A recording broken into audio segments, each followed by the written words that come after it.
গরম ঝরঝরে ভাত আর এরকম চাটনি আর তার সঙ্গে একদম স্পাইসি মাছের ঝাল।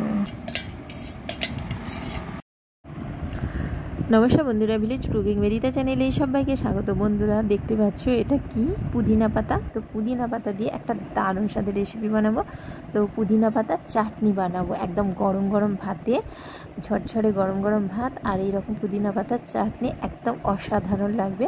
তো চাটনিটা করার জন্য প্রথমে পাতাগুলোকে আমি ছাড়িয়ে নেবো ডান্ডি থেকে, তারপরে ভালো করে পরিষ্কার করে ধুয়ে নেব। তো এর মধ্যে আদা, দুটো কাঁচা লঙ্কা আর দিয়েছি 4টে রসুন, একটু তেঁতুল দিয়েছি একদম অল্প পরিমাণে, বেশ টকটক লাগবে, ঝাল ঝাল আর মিষ্টি মিষ্টি, আর রয়েছে গুড়। তো চাটনিটা বানিয়ে নিয়েছি, মিক্সিতে পেস্ট করে নিয়েছি। তো এরপরে এটা হচ্ছে সবজিটাকে ম্যারিনেট করে রেখে দিয়েছি, একদম ম্যারিনেট সবজি, একদম মানে শুকনো শুকনো টাইপের রেসিপি।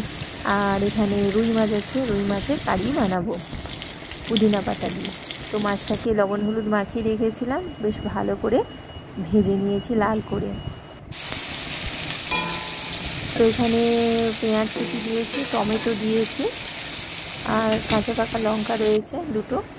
আর এখানে বেশ টমেটো পেঁয়াজ একটু লবণ দিয়ে একটু বেশ ভেজে নিয়েছি। তারপরে মশলাটা অ্যাড করছি, ধনে গুঁড়ো, জিরে গুঁড়ো, হলুদ গুঁড়ো, লঙ্কা গুঁড়ো, আর একটু কষিয়ে তারপরে পুদিনা পাতা দিয়ে দিয়েছি। আর এরপরে মাছটা দিয়ে ভালো করে বেশ কষিয়ে নামিয়ে নেবো, একটু সর্ষের তেল দিয়ে নামিয়ে নিয়েছি।